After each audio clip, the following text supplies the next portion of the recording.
kabar? Saatnya Anda menyimak Berita Jawa Tengah bersama saya, Auriga Agustina. Sejumlah berita pilihan akan kami sajikan untuk Anda. Berikut 3 berita utama hari ini. Tabrak pembatas jalan yang lagi diperbaiki, seorang pengendara motor tewas di tempat. Pemain gendang jadi korban pengeroyokan saat acara pernikahan di Klaten. Imbas langkanya beras premium, harga beras medium jadi naik di pasar tradisional Kota Tegal.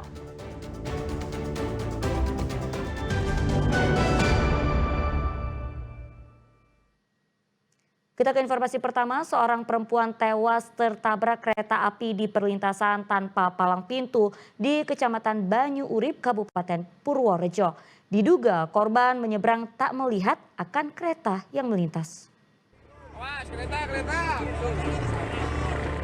Pawi Trisnawati, warga Desa Pogung, Juru Tengah, Kecamatan Bayan, tewas setelah motor yang dikendarainya tertabrak kereta di pintu perlintasan kereta 624 Duku Jati, Desa Tegal Kuning, Kabupaten Purworejo. Usai dievakuasi, korban kemudian dibawa ke RSUD Dr. Citrowardoyo. Kecelakaan ini berawal ketika korban datang dari arah timur ke utara dan hendak menyeberang di pintu perlintasan kereta. Namun saat yang bersamaan, kereta api Pramex 501 jurusan Jogja Purworejo juga melintas bersamaan. Diduga korban tak melihat datangnya kereta hingga akhirnya tertabrak. Betul, tadi ada kecelakaan kereta api dengan satu unit sepeda motor yang dikendarai oleh seorang perempuan ibu-ibu yang mengakibatkan pengendara sepeda motor tersebut meninggal dunia. Di mana TKP-nya ada di perlintasan kereta api tanpa palang pintu, itu di perlintasan 624 Dukuh Jati, Desa Tegal Kuning, Banyu Urip, Kabupaten Purworejo. Agar kecelakaan tak terulang, warga diimbau agar berhati-hati saat akan melintasi pintu perlintasan kereta, apalagi yang tidak berpalang pintu. Wahyu Diono melaporkan dari Purworejo. Kecelakaan lalu lintas kembali terjadi di Jalan Pantura Pati, Kudus, Selasa dini hari. Seorang pengendara motor tewas setelah menabrak pembatas jalan yang sedang dalam proses pengerjaan. Motor yang dikendari Febri Aulana yang berjalan dari arah Kudus menuju Pati pada Selasa dini hari menabrak pembatas jalan yang sedang dalam pengerjaan di Jalan Panglima Sudirman, Kecamatan Margorejo, Pati. Dalam rekaman CCTV, pengendara sepeda motor dengan nomor polisi K5949XA diduga kurang konsentrasi dan berjalan ke arah kanan hingga akhirnya menabrak median jalan. Korban mengalami luka di kepala dan wajah. Meski sempat dilarikan ke rumah sakit, namun nyawanya tak tertolong. Untuk kronologi kami tadi bisa memastikan kalau itu laka tunggal, Mas. Yang bersangkutan mengendarai kendaraan roda 2 jenis PCX ya, Mas. Itu kemudian sedikit oleng ke kanan, kemudian menabrak beton yang sedang ada di perbaikan jalan tersebut. Pak, korbannya diketahui katanya meninggal dunia, Pak? Betul, Mas. Untuk korban saat kami sampai di lokasi, kondisi sudah dievakuasi, Mas. Dalam sepekan terakhir sebelumnya, seorang pengendara motor juga mengalami kecelakaan di jalur lintasan yang sama. Korban meninggal dunia dengan luka di kepala. Diimbau bagi warga untuk tetap waspada dan berkonsentrasi, serta tidak melebihi batas kecepatan saat berkendara agar tak terjadi kecelakaan. Arif Nur melaporkan dari Pati. Seorang nenek meninggal dunia usai tertabrak sepeda motor di Plumbungan Sragen Selasa petang. Korban tertabrak saat menyeberang di tengah hujan.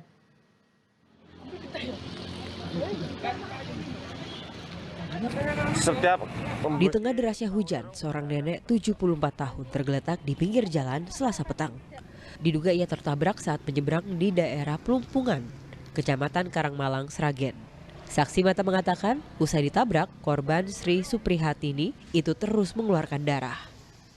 Terus saya lari, nah ibu udah di atas sepeda, udah berdarah semua. Ya udah, terus saya lari lagi, nggak berani pegang. Itu ibunya berjalan atau naik sepeda motor? Jalan Jalan. Kelihatannya ya Meninggal. darah semua. Oh, meninggal ya. Saya kesini udah, yang nabrak udah di sini, yang ibunya udah di atas sepeda.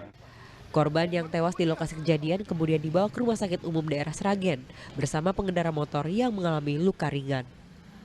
Korbannya satu meninggal di tempat langsung dan satu luka ringan, dan yang meninggal langsung saya evakuasi ke instalasi forensik RSUD Dr. Suhadi Bojonegoro. Untuk kondisi korban sendiri itu mengalami luka di leher, patah di leher sama kepala sama kaki. Unit Laka Satlantas Polres Sragen mengolah tempat kejadian perkara dan membawa motor ke Mako Unit Laka Satlantas Polres Sragen. Polisi belum dapat memberikan keterangan karena pengendara motor masih dirawat. Warga diminta berhati-hati saat menyeberang jalan, terutama saat kondisi hujan.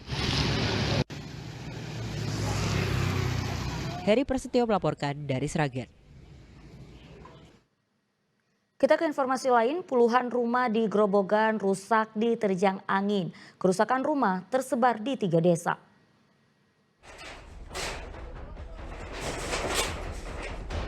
Inilah salah satu bentuk kerusakan usai Kecamatan Kradenan Sragen dilanda puting beliung pada Senin sore. Ada 3 desa yang terdampak, Desa Kalisari, Banjarsari, dan Kuwu. Total kerusakan rumah di 3 wilayah itu mencapai puluhan unit. Rata-rata kerusakan pada atap dan gentingnya yang berserakan diterjang angin.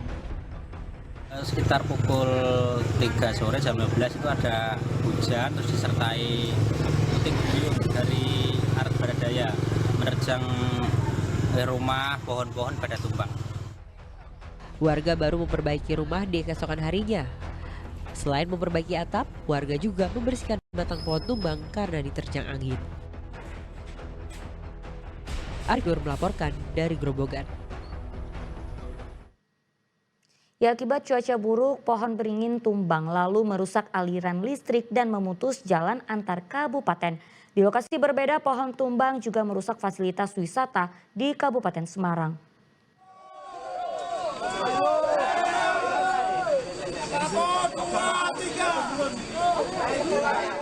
Saking besarnya, warga harus bergotong royong menyingkirkan pohon beringin yang menutup jalan yang menghubungkan Kedung Jati dan Salatiga. Pohon dengan tinggi 15 meter itu tumbang saat angin kencang disertai hujan deras melanda wilayah ini pada Senin malam.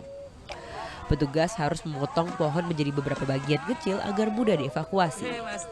Butuh waktu 12 jam untuk menyingkirkan pohon dari jalan. Pohon beringin yang tumbang mengenai instalasi jaringan listrik, terus juga menutup akses jalan. Kalau untuk evakuasi ini hingga 12 jam ini kenapa Mas? Hingga lama belum bisa Kendalanya karena diameter pohon cukup besar ya, terus alat penerangan juga semalam terbatas, akhirnya kita dorong genset untuk penerangan karena listrik di sini area di sekitaran padam. Selain menutup jalan, pohon beringin juga memutus aliran listrik. PLN harus mengganti kabel rusak sepanjang 500 meter. Akibat robohnya pohon beringin, ribuan warga di 6 desa alami listrik padam. Ya, menimpa jalan listrik, jalan listrik dan sampai sekarang untuk jalan listrik wilayah dari mulai Pakis bagian Gemah, Rembes, Yogodalem, Tempuran, dan arah Kembancak mati lampu karena jaringan masih terputus. Itu berapa desa itu Pak? 5 desa? Dari mulai Rembes, Yogodalem, Wiru, Nyemoh, Tempuran, 5 desa. Terus yang ke arah Sendang, ke arah Kecamatan Bancak sebagainya. Itu berarti ribuan pelanggan terdampak? Iya. Pohon beringin berusia puluhan tahun juga tumbang dan merusak sejumlah fasilitas di kawasan wisata Bukit Cinta, Kecamatan Banyu Biru, Kabupaten Semarang.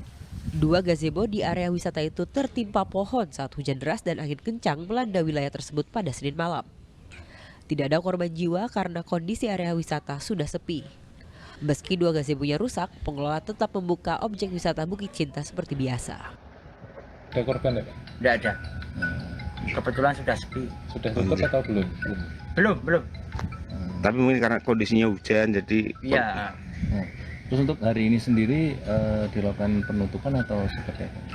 Buka seperti biasa. Buka seperti biasa. Petugas Badan Penanggulangan Bencana Daerah Kabupaten Semarang telah membersihkan pohon beringin yang tumbang sehingga wisatawan tetap merasa aman. Yulianto melaporkan dari Kabupaten Semarang.